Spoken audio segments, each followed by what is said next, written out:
Hello बच्चों, मैं Babita Singh, middle school Bhekas, CRC Babura, प्रखंड भभुआ। मैं आज आप लोगों को स्वर और व्यंजन, उनकी संख्या कितनी है, उसके बारे में आज मैं स्पष्ट करूंगी। ये क्लास 6, 7, 8 सभी के लिए है, क्योंकि ये हमारा बेस है और इससे आपको काफ़ी जानकारी मिलेगी। आगे चलकर भी इसके आपके बहुत फ़ायदे मिलेंगे। तो आज मैं ये आप लोग को स्वर और व्यंजन के बारे में बताने जा रही हूँ। ध्यान से आप देखिएगा।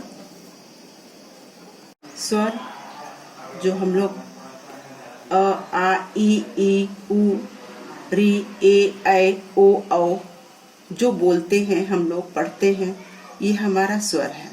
यानी स्वर को बोलने के लिए किसी की आवश्यकता नहीं है। यानी अ, आ, ई,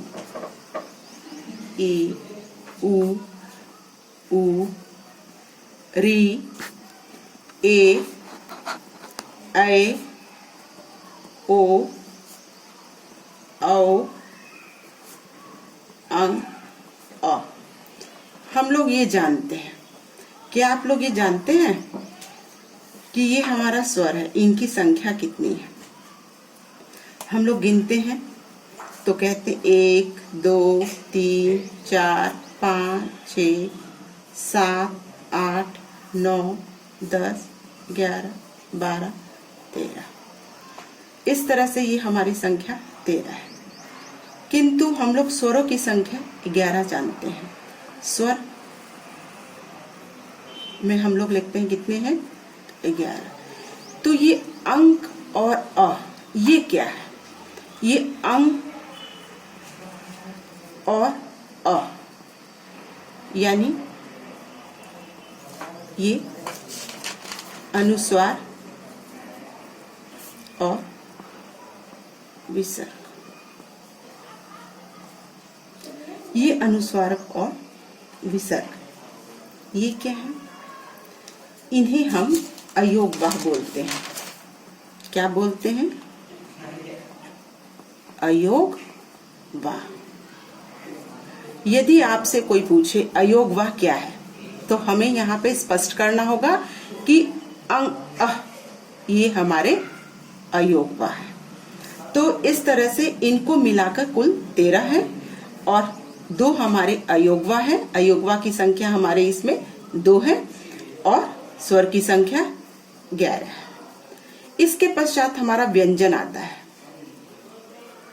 व्यंजन जिसको हम जानते हैं क, ख, ग, घ, अंग। ठीक है, जिसको हम क वर्ग बोलते हैं। इसी तरह से आगे है हमारा च, छ, ज, झ, ञ, ट, ठ, ड, ढ, ण, त, थ, द, ध, न, प, फ, ब, भ, म। ये मैं पूरा लिख देती हूँ, उसके बाद धीरे धीरे स्पष्ट करूंगी। य, र, ल, व, तलाबी श, मूर्धनी श, दांती स, ह, श, त्र, ज्ञ और ये श। 2 हमारे नए हैं व्यंजन में, जिसको हम ड बोलते हैं, नए। ये हमारा क्या है? च वर्ग। क्या है ये? च वर्ग। इसको क्या बोलते हैं? ट वर्ग। इसको क्या बोलते हैं? त वर्ग। ये हमारा हुआ प वर्ग, यानी कि क वर्ग, जिसमें क, ख, ग, घ, ङ, च, छ, ज, झ, ञ, ट, ठ, ड, ढ, ण, त, थ, द, ध, न, प, फ, ब, भ, म। यानी ये कुल मिलाकर आपके 25 हुए। 1, 2, 3, 4, 5, यानी क वर्ग में 5, 10, 15, 20, 25, यानी ये कुल मिलाकर 25 है। ये 25 जो है हम इनको स्पर्श व्यंजन बोलते हैं। ये नहीं आता। ये हमारे 25 जो है स्पर्श व्यंजन है। अब य र ल व हम बोलते हैं, आप भी बोलो। जब हम बोलते हैं य तो अंदर की आवाज आती है, य र ल व। जब ये हमारा अंदर से आवाज आती है, इसको बोलते हैं अंतस्थ व्यंजन। इनकी संख्या 4 है। ये आप स्पष्ट है।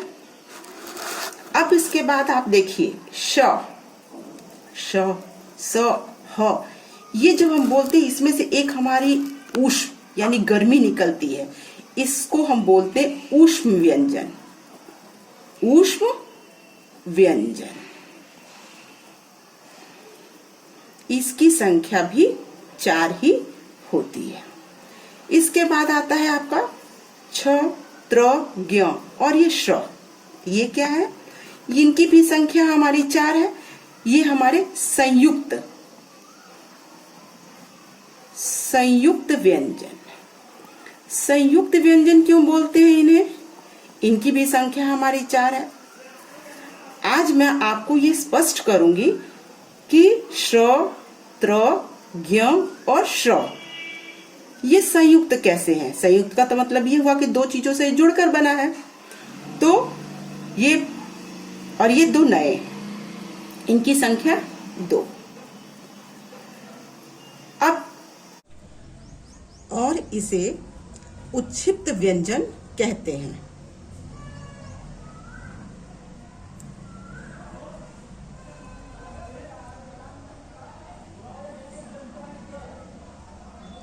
और उसे उच्छिप्त व्यंजन कहते हैं। ये 2 नए हैं, इनका नाम है उच्छिप्त व्यंजन। इनके उदाहरण मैं आप लोग को दे रही हूं, जिससे आपको स्पष्ट हो जाएगा। जैसे हम लोग सड़क लिखते हैं, इसमें प्रयोग होता है, ठीक है। इसके बाद तड़क लिखिए, चंडीगढ़ हम लिखते हैं, ठीक है। इससे आपको स्पष्ट हो जाएगा कि ये 2 नए व्यंजन का प्रयोग हम कहाँ करते हैं।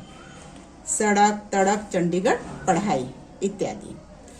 अब आप देखेंगे कि स्वर की संख्या हमारी